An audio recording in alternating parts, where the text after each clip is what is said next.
비트코인이 고점 대비 30%나 폭락하며 처참하게 무너졌습니다. 그런데 이상하게도 금값은 한치의 흔들림도 없죠. 개미들이 피눈물을 흘릴 때 도대체 누가 이 방아쇠를 당긴 걸까요? 범인은 미국의 새 재무장관 스콧 베센트입니다. 그가 던진 단기채 폭탄의 실체, 지금 바로 공개합니다. 여러분, 2025년의 끝자락에서 우리는 아주 기묘하고도 공포스러운 광경을 목격하고 있습니다. 불과 몇 달 전만 해도 비트코인은 12만 달러를 돌파하며 세상을 다 가진 듯했습니다. 수많은 전문가와 유튜버들은 외쳤죠. 이제 디지털 금의 시대가 왔다고, 비트코인이 전 세계 모든 자산을 집어삼킬 것이라고 말입니다. 하지만 현실은 냉혹했습니다.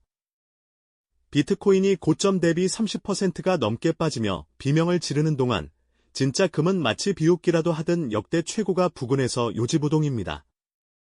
왜 이런 일이 벌어지는 걸까요?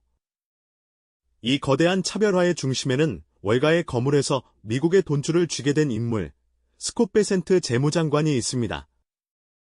베센트는 취임하자마자 시장의 오랜 원칙을 깨부수는 파격적인 행보를 보였습니다. 그가 선택한 무기는 바로 단기 국채, 즉 T빌의 대량 발행이었습니다. 자, 여기서부터가 진짜 중요합니다.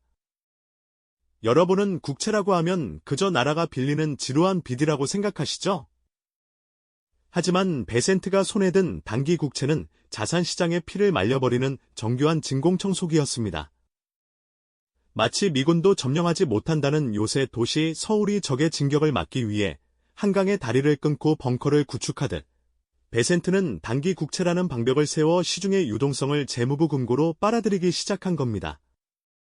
먼저 단기 국채, T빌이 무엇인지부터 정확히 짚고 넘어가야 합니다.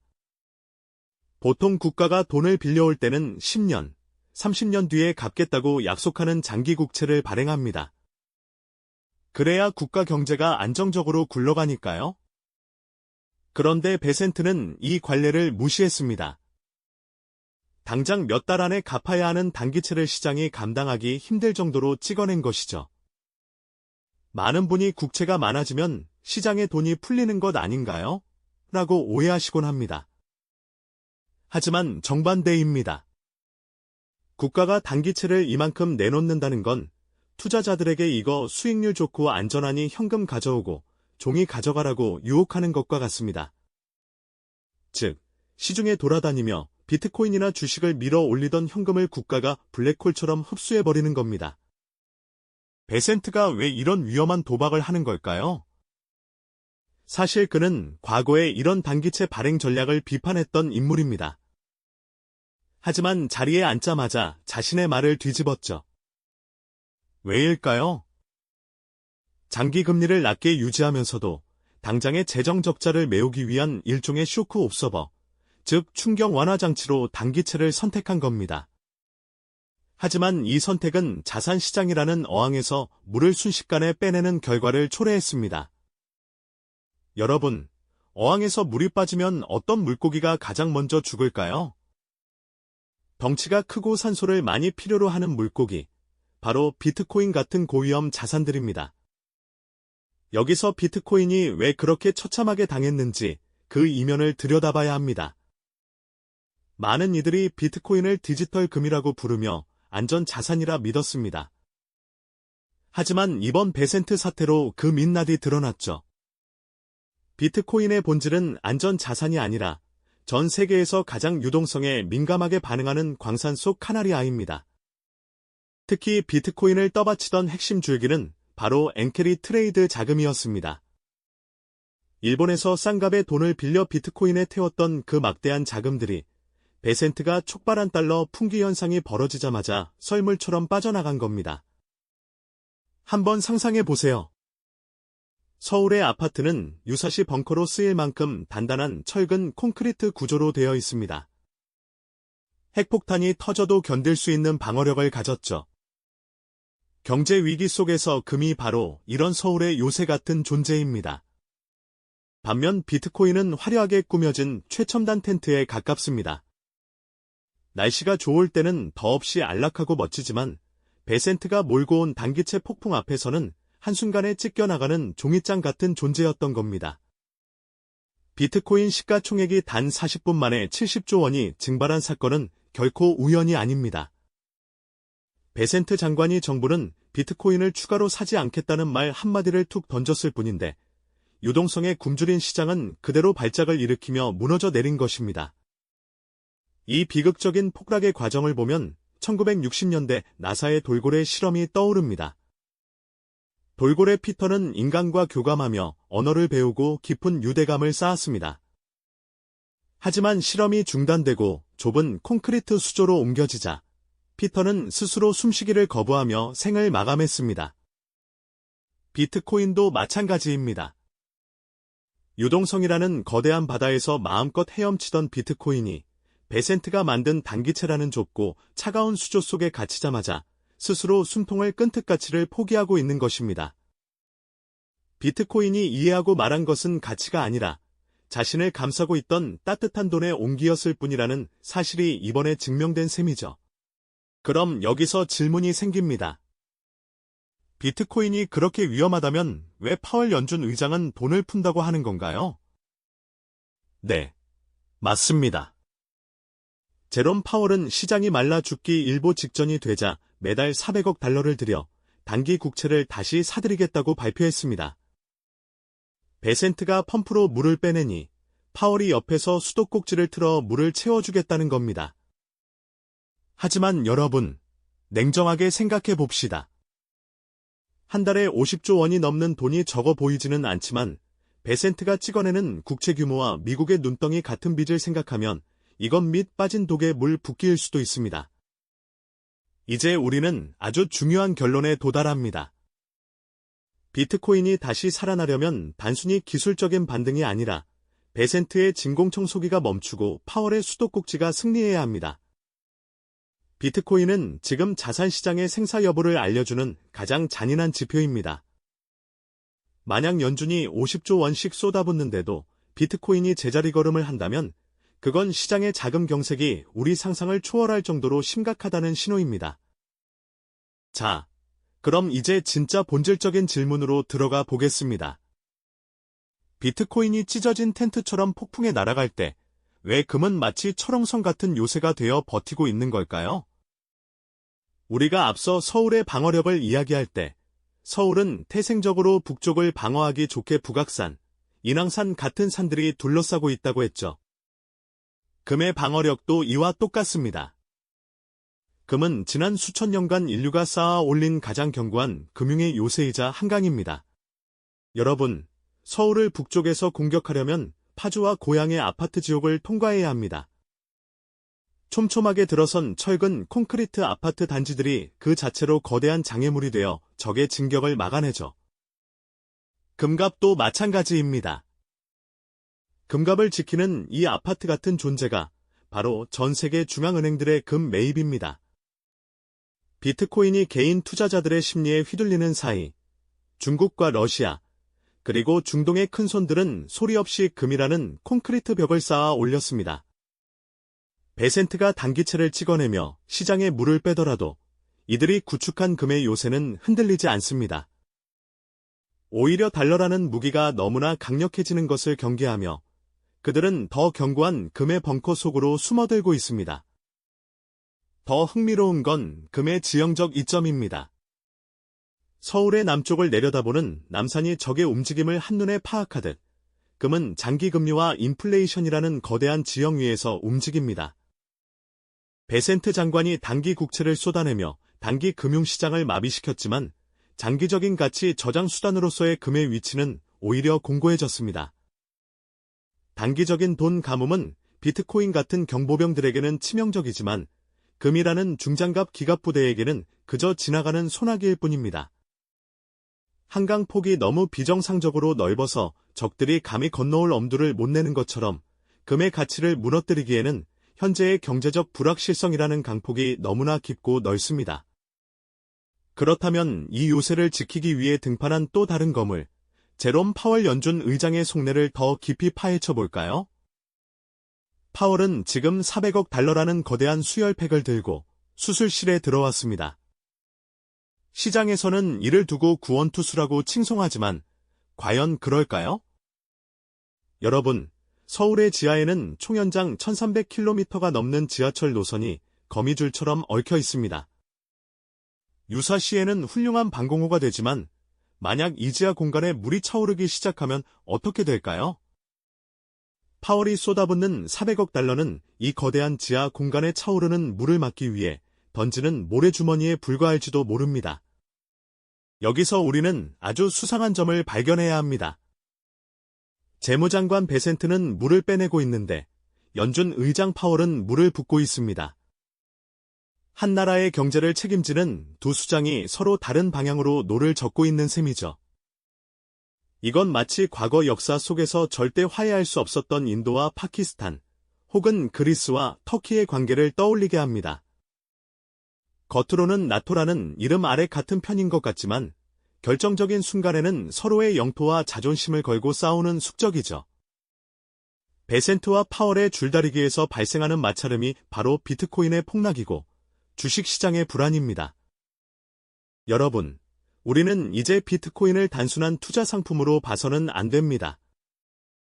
그것은 자산시장의 방어 한계선입니다. 파주와 의정부의 방어선이 뚫리면 서울 도심이 위험해지듯 비트코인이라는 방어선이 베센트의 단기채 폭탄에 완전히 무너진다면 그 다음 타겟은 여러분이 안전하다고 믿었던 우량주와 부동산이 될 것입니다. 과거 서울의 모든 민간 건축물에 지하실 설치를 의무화하며 요새화했듯이 지금 우리에게 필요한 것은 단순히 버티는 근성이 아니라 이 유동성 전쟁에서 살아남을 수 있는 나만의 심리적 벙커와 자산의 이중창입니다. 비트코인이 흔들리는 지금 시장에서는 아주 기괴한 소문이 돌기 시작했습니다.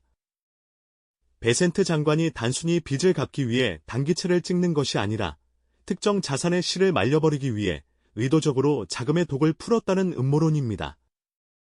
마치 구글 어스에서 감쪽같이 사라진 샌디 섬처럼 비트코인이 누군가의 의도적인 삭제와 은폐에 의해 시장에서 지워지고 있는 것은 아닐까요? 아니면 인도의 방가라 마을처럼 저주받은 장소가 되어 아무도 발을 들이지 않는 유령 자산이 되어가는 걸까요? 자, 그럼 이제 비트코인의 비명 뒤에 숨겨진 진짜 거대 세력들의 플랜 B에 대해 이야기해 보겠습니다. 여러분, 서울의 방어력을 이야기할 때 가장 무서운 시나리오가 무엇이었는지 기억하시나요? 바로 특수부대가 북악산을 타고 주요 시설 근처까지 직접 침투하는 것이었습니다. 자산시장에서도 이런 직접 침투를 준비하는 세력이 있습니다. 바로 달러의 패권에 도전하는 국가들입니다.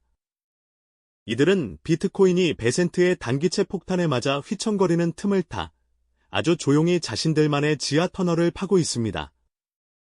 서울 지하에 거대한 철도망이 연결되어 유사시 또 다른 전선이 형성되듯 위안화 결제망과 디지털 화폐라는 지하 통로를 구축하고 있습니다. 이들에게 비트코인의 하락은 오히려 기회입니다. 달러 유동성에 의존하는 비트코인의 취약성이 드러날수록 자신들이 통제하는 새로운 금융 요새의 필요성을 전 세계에 홍보할 수 있기 때문이죠. 여기서 우리는 아주 위험한 오해를 하나 바로잡아야 합니다. 비트코인이 떨어지면 주식시장은 안전한 것 아닌가요? 라는 질문입니다. 천만의 말씀입니다. 이건 마치 파주와 일산의 아파트 방어선이 무너졌는데 서울시청은 안전한가요? 라고 묻는 것과 같습니다. 비트코인은 지금 자산시장의 최전방 보초병입니다. 보초병이 쓰러졌다는 건 적의 주력 부대인 금리 인상과 자금 경색이 이미 우리 앞마당까지 들어왔다는 뜻입니다. 실제로 역사적인 사례를 한번 떠올려 봅시다. 전쟁 당시 도시가 함락되지 않았던 결정적인 이유는 국경으로부터의 거리였습니다. 서울이 국경에서 불과 40km 떨어져 있어 위험한 것처럼 비트코인은 유동성의 국경선 바로 앞에 서 있습니다. 반면 우량주들은 조금 더 후방에 위치해 있죠. 하지만 최전방이 뚫리면 후방도 시간 문제입니다. 비트코인 차트가 바닥을 기는데 나스닥만 혼자 우상향한다. 이건 신기루일 뿐입니다. 그럼 여기서 여러분이 가장 궁금해하실 질문, 지금 당장 내 계좌를 지키려면 어떻게 해야 하나요? 에 대한 실행 가이드를 드립니다. 첫째, 비트코인 차트를 공포지수로 읽으세요. 수익률을 보지 말고 비트코인이 8월의 수혈 소식에도 반등하지 못하는지 그 반응 속도를 체크해야 합니다. 반응이 느리다면 시장에 독이 퍼진 겁니다. 둘째, 자산에 이중창을 설치하세요. 한국 아파트가 추이를 막기 위해 이중창을 쓰듯 여러분의 포트폴리오도 금과 같은 진짜 실물과 달러 현금이라는 이중 방벽을 갖춰야 합니다. 셋째, 지하실의 법칙을 기억하세요. 과거에 지하실 설치가 의무화되었듯 지금은 하락장에서 버틸 수 있는 현금 비중이라는 지하실을 반드시 확보해야 할 때입니다. 그럼 비트코인은 영영 끝난 건가요? 라고 묻고 싶으실 겁니다. 제 대답은 이렇습니다. 비트코인은 죽지 않습니다. 다만 지금은 아주 좁고 답답한 유동성의 수조 속에 갇혀 있을 뿐입니다. 수조 밖으로 나갈 수 있는 통로가 열릴 때까지, 즉 베센트의 진공청소기가 꺼지고 파월의 수도꼭지가 완전히 개방될 때까지는 숨을 죽이고 버텨야 합니다. 만약 그 전에 스스로 숨을 멈춘다면 그것은 시장 전체의 비극이 될 것입니다. 이제 긴 여정의 끝에 서서 여러분께 마지막 메시지를 전합니다. 서울은 지난 500년간 수많은 전란을 겪으면서도 요새처럼 단단해졌습니다.